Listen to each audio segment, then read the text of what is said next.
Haven't I commanded you? Haven't I commanded you? Be strong and courageous.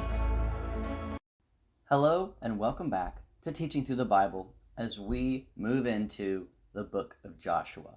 So last time we did kind of an overview, the theme, the outline, and now we're moving into those first couple of chapters in the book of Joshua. So we'll start just by reading these first 9 verses. So the beginning of Joshua goes like this. After the death of Moses, the servant of Yahweh, Yahweh said to Joshua, the son of Nun, Moses' assistant, Moses, my servant, is dead. Now therefore arise, go over this Jordan, you and all this people, into the land that I am giving to them, to the people of Israel. Every place that the sole of your foot will tread upon, I have given to you, just as I promised to Moses. For the wilderness and this Lebanon, as far as the great river, the river Euphrates, all the land of the Hittites to the great sea, toward the going down of the sun, shall be your territory. No man shall be able to stand before you all the days of your life. Just as I was with Moses, so I will be with you. I will not leave you or forsake you. Be strong and courageous. For you shall cause this people to inherit the land that I swore to their fathers to give them. Only be strong and very courageous, being careful to do according to all the law that Moses my servant commanded you. Do not turn from it to the right hand or to the left, that you may have good success wherever you go.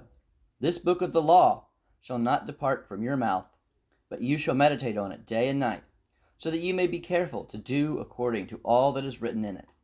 For then you will make your way prosperous, and then you will have good success. Have I not commanded you? Be strong and courageous. Do not be frightened, and do not be dismayed, for Yahweh your God is with you wherever you go. Now here there's a number of things that we can notice just from these first 9 verses, and then of course moving on to the rest of the chapter into chapter 2. But first of all, in these first 9 verses, we see it begins with this command to cross over. Now, you may remember from last time this little map that I drew. This little map has what's called the Great Sea here, the Mediterranean. And then we've got, there's Sea of Galilee, Jordan River, and the Dead Sea. Now, they are going to be crossing over. They're on the east side. They're going to the west side. You have Jericho right here. This is the direction they're going. And they're told to cross over. Remember, that's the first part of our outline, the crossing over. So the first about 5 chapters is going to be the crossing over of the Jordan River into this promised land. And he mentions all the boundary of the promised land. We see that he is actually reminding them, hey, I promised this. There's this promise that he's going to fulfill. That's a big part, right? Fulfillment of Yahweh's promises is the theme of this book. He's going to fulfill his promises that he's made to his people. And so, right here, he's putting it right out there. Hey, I know I promised you this, and it's going to happen. And so, then we also see, you may have noticed this theme, be strong and courageous. Be strong and courageous. Have courage. Be strong. This is, again and again, we're seeing this, and actually, when it says it in verse 9, have I not commanded you, be strong and courageous? People love this verse. You sometimes see this on people's walls in their house. They may have a little plaque or something like that to be strong and courageous. But as I've already pointed out, we've already seen at the end of Deuteronomy in chapter 31 when Joshua initially has this commission to be the one who's going to be the leader after Moses. He's already been given this command. And so now this is not a new thing. This is a reminder. Just like God was reminding them of, hey, I know I made you this promise. Well, he's reminding Joshua, here's what you need to do. Be strong and courageous. And even says, this book of the law, that's the book that Moses wrote. Genesis through Deuteronomy, that has all the laws in it. Shall not depart from your mouth. Meditate on it day and night. we saw the book of the law, and now in Joshua we're seeing meditate on that. And then at the beginning of the next section of the Bible, the writings, which starts with the Psalms, we'll see Psalm 1 talks about the same thing. Again and again, we're going to see this, and we're going to see also that kings are told to make sure that they're doing the same thing. Moses was the one who wrote it. Joshua, the first leader after this, he's supposed to keep this on his mind at all times. The kings that will come later are supposed to keep this on their mind the whole time. And of course, ultimately, when Jesus comes, he's the embodiment of that, the embodiment of the law. He is the Word made flesh. And so Joshua is kind of a precursor to Jesus in this way. So these first 9 verses, we see a big part of what's the theme, the beginning of this outline where we're crossing over here. Until chapter 2, we get to Rahab. This is one of the more well-known narratives from the book of Joshua, one of the more well-known parts, when they are crossing the Jordan. First, these 2 spies come over, and they meet Rahab. Now, who is Rahab? Well, if you read in chapter 2 what her profession is, you may say, why are they there with her? What's going on there? Most people don't actually question that for some reason, but that is something you might want to question unless you know the context historically. Basically, if you are going into another town, you're traveling. At that time, they didn't have hotels. Well, what did they do then? We saw back in Genesis, we saw that you have these guys that are actually angels come into a town, and they are in the city square. And what happens is you're in the city square, you will either, maybe you stay the night there out in the open in the city square, or somebody comes by and they invite you to stay with them for the night. Now, if you weren't going to do that, then what was your other option? Well, you go to someone like Rahab, and her place is kind of like the hotel. It's like the inn. And if you are a spy, do you want to be sitting out in the middle of where everyone can see you in the city square? Is that a great option for a spy? Not really. So this is kind of your one option. That'll be important also when we get to Judges. So they go there to her to kind of have a place to stay that's a little more secretive, but it turns out that people see them anyways. And at this point, Rahab could have turned them in. This is really key to know, because if we don't recognize this, it may make it harder to see the differences between Rahab, how she responded, and most of the rest of the people of this promised land and how they responded. Everyone had a choice. They had a choice to choose Yahweh, to follow him. Rahab said, I'm going to follow him and protect his people. Pretty much everyone else said, let's destroy them. Everyone had a choice. This wasn't an automatic, you're all going to die. Rahab didn't die, because we see that here. And she chose not to turn them in. This was dangerous for her. She could have been found out. She would have been lumped in with them, rightly so, and then both her and the 2 spies would have all been executed had they been found out. But she covered for them. She lied to get the guards to go away, and she protected them. Now, this brings up another interesting question. Was it okay for her to lie? And that's a really difficult one, because usually lying is not okay, right? We often summarize one of what we call the 10 Commandments as do not lie, right?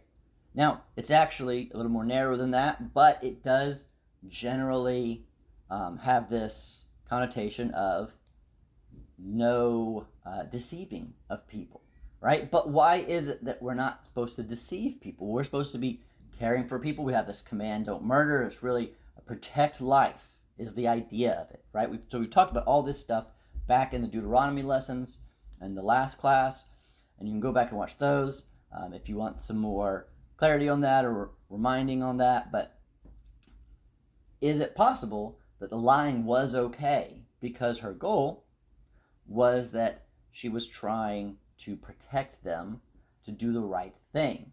It gets a little murky though, because where do you draw the line where someone's intentions are right, but still their actions are wrong? Is this a case where, okay, your intention is correct, but you've gone about it the wrong way, you've done the wrong thing? Or is this a case where it's all kind of like not quite the ends justify the means, but the intention there justifies what you've done? Was lying right or wrong?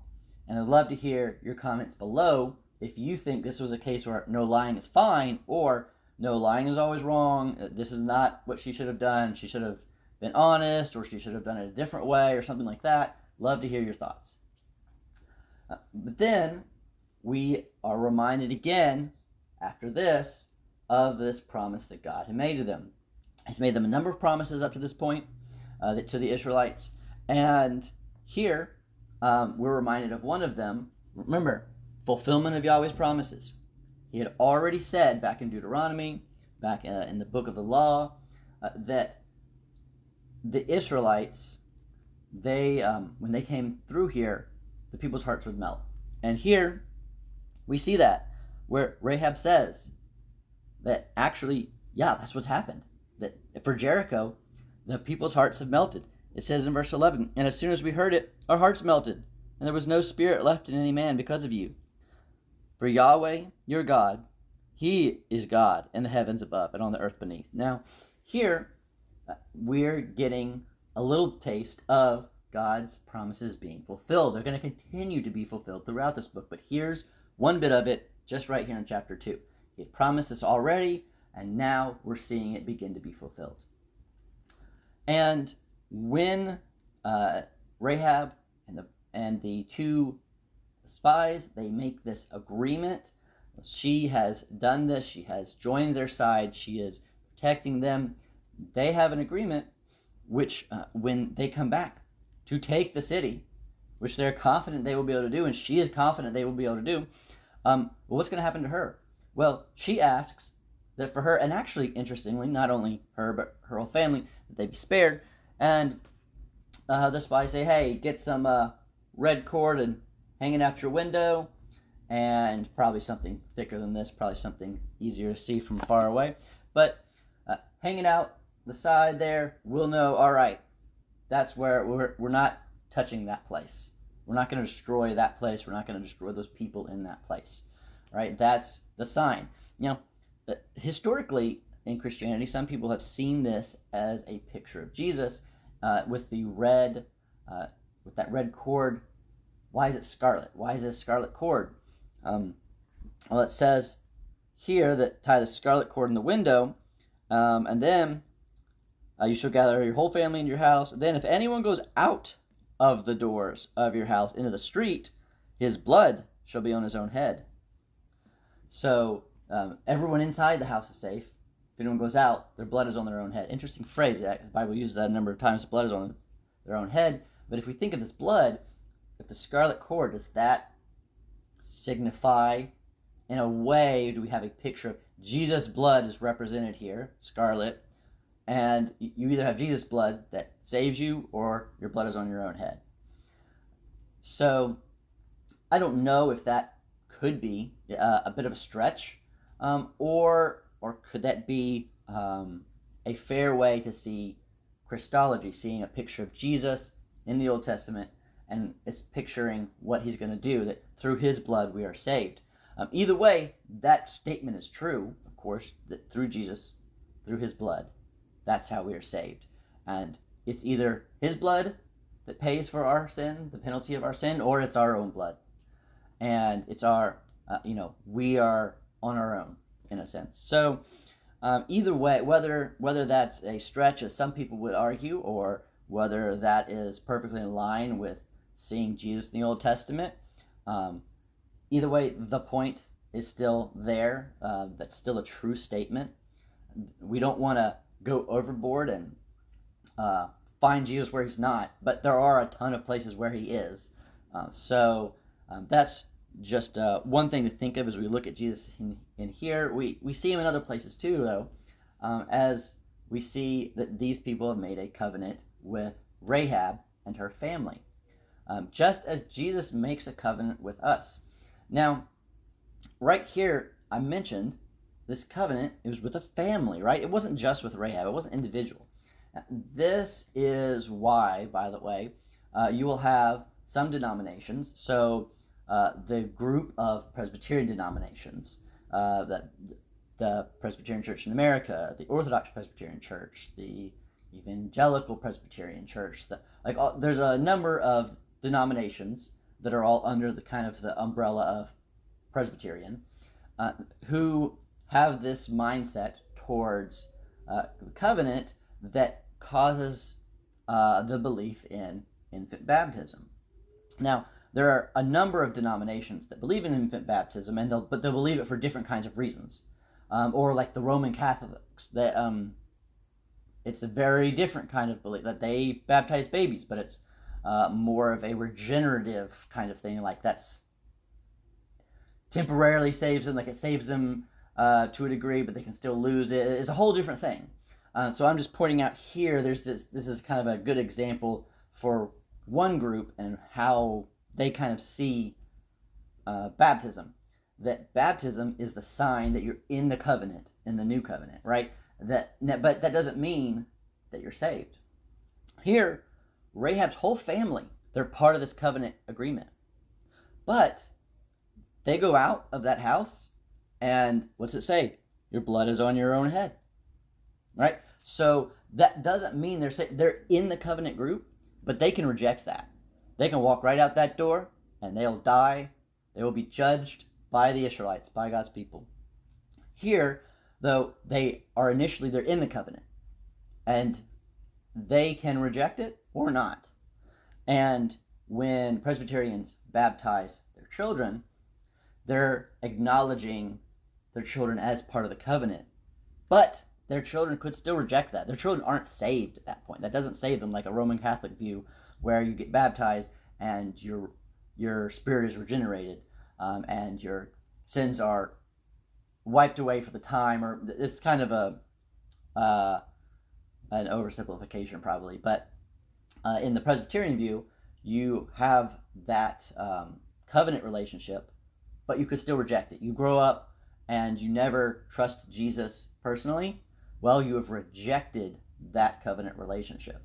So I just thought this was a good opportunity to point out this kind of a view that's much more nuanced and maybe hard to understand for people outside that group, than the more like the Baptist view that's like, hey, everyone's just, when you profess faith, then you're baptized, very individual, the end. So that's maybe some insight into that denomination where we see kind of a picture of where that comes from. Not saying that this is their one verse to support that. There's a lot of other stuff that goes into that, but this is just one nice little summary there, I think. So here we have the first two chapters. Here we have Rahab. We have this relationship that she creates with the spies that they create with her. That this is her joining God's people. So we have an example of someone in that promised land that is told, wipe out all these people, but we see there is an option for these people to join God's people, to not reject Yahweh, to come and be part of his people. Thank you for watching that video. I hope that it helped you learn a little bit more about the Bible today. And if you'd like to continue to learn more about the Bible, then we have plenty of other videos on the channel. And if this has been helpful for you, then you can always let me know by subscribing to the channel. And hopefully I'll be able to continue to help you learn even more about God's Word. Thanks.